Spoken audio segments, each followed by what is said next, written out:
नमस्कार. यलगार न्यूजमध्ये आपले स्वागत. आरग येथील गुरुदत्त व्हेजिटेबल ट्रेडर्सच्या भाजीपाला सौद्यास उत्स्फूर्त प्रतिसाद. शेतकऱ्यामध्ये समाधानाचे वातावरण. आरग तालुका मिरज येथील गुरुदत्त व्हेजिटेबल ट्रेडर्सने नुकत्याच सुरू केलेल्या भाजीपाला सौद्यास शेतकऱ्यांकडून आणि भाजीपाला खरेदीदार व्यापाऱ्यांकडून अत्यंत उत्कृष्ट प्रतिसाद मिळत आहे. यामुळे परिसरातील शेतकरी आणि व्यापारी या दोघांमध्येही समाधानाचे वातावरण पसरले आहे. या सौद्यामुळे आरग आणि पंचक्रोशीतील शेतकऱ्यांचा भाजीपाला या ठिकाणी चांगल्या दरात विकला जात असल्याने त्यांचे मोठे श्रम आणि वेळ वाचत आहे. हा भाजीपाला सौदा आरग बेडग रोड या ठिकाणी सुरू करण्यात आला आहे.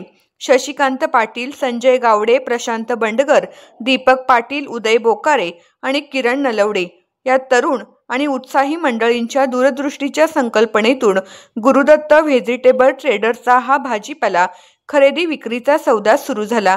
या सौद्यामुळे आरग पंचक्रोशीतील शेतकऱ्यांना आपला ताजा भाजीपाला थेट ग्राहकापर्यंत पोहोचवण्यास मदत झाली आहे. बघूया काही शेतकऱ्यांच्या आणि व्यापाऱ्यांच्या बोलक्या प्रतिक्रिया. नमस्कार, मी सध्या आहे आरग तालुका मिरज या ठिकाणी गुरुदत्त व्हेजिटेबल या सौद्यामध्ये. आणि आरगमध्ये फक्त 8 दिवस झाले हा सौदा चालू होऊन, पण एक चांगल्या प्रकारे इथे या ठिकाणी प्रतिसाद मिळत आहे. आपण शेतकरी व व्यापारी यांची काय प्रतिक्रिया आहे याबद्दल आपण विचारूया. मामा नमस्कार, तुम्ही शेतकरी आहे का व्यापारी आहे? नमस्कार, मी शेतकरी बी आहे आणि व्यापारी बी आहे. या ठिकाणी सौद्याला तुम्ही आता माल नेताय, माल हा कुठल्या पद्धतीचा असतो आणि फ्रेश असतो काय? माल फ्रेश असतोय आणि क्वालिटी चांगली आहे. आरगची शेतकऱ्यांचा माल क्वालिटी आहे, 1 नंबर आहे. खाली मधी बिधी मोठे बिटे खिडके बिडके काय घालत नाही आणि 1 नंबर माल इथे येते. आणि एवढ्यासाठी आम्ही एवढ्या लांबनं आलोय. आणि हे आम्ही शेतकरी असून आम्ही शेतकऱ्याचा माल व्यापाऱ्यापाशी खरेदी करतोय. आम्ही कुठून आला आपण? मी आलोय मिरजेसनं. मिरज, ठीक आहे. हॅलो, नमस्कार, तुमचं नाव सांगा? किरण दिनकर नलवडे, शेतकरी आहे मी. आणि सौद्यामध्ये माल घेतोय. माल 1 नंबर आहे सगळा, एकदम फ्रेश माल आहे. एकदम फ्रेश माल आहे. दर वगैरे व्यवस्थित आहेत. 1 नंबर आहे. 1 नंबर आहे.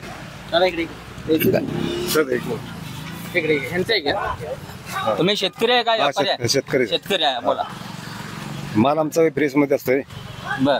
आणि माल क्वालिटी चांगला असतोय. इतर ठिकाणी जसा माल विकला जातो त्यातला आणि हा सौद्यामध्ये काय फरक आहे? भरपूर फरक आहे. भरपूर फरक आहे. जमीन आसमानचा फरक आहे ना. म्हणजे काय होते नेमकं तिकडे बाहेर आम्ही पाठवतो त्या रेटला आणि या रेटला जास्त फरक आहे ना. फरक आहे. म्हणजे चटादाराने इथं विकलं जातं आणि तिथलं कमिशन आणि ते भाडं आमची वाचते नाही. ते वाचतंय तुमचं, तेवढा तुम्हाला फायदा होतोय. तेवढा फायदा होतो.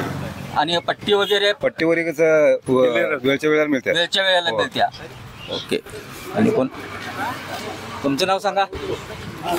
संतोष तपले, केंपवाड. म्हणजे माल न्यायला आलाय का शेतकरी आहे? नाही, मी शेतकरी आहे. मग याच्या अगोदर तुम्ही माल कुठे विकत होता? नाही, बेडगला नेत होतो. बेडगला. मग तिथं आणि इथं तुम्हाला काय फरक वाटतोय? आज काय माल आणलं नाही, उद्यापासून माल चालू करतो.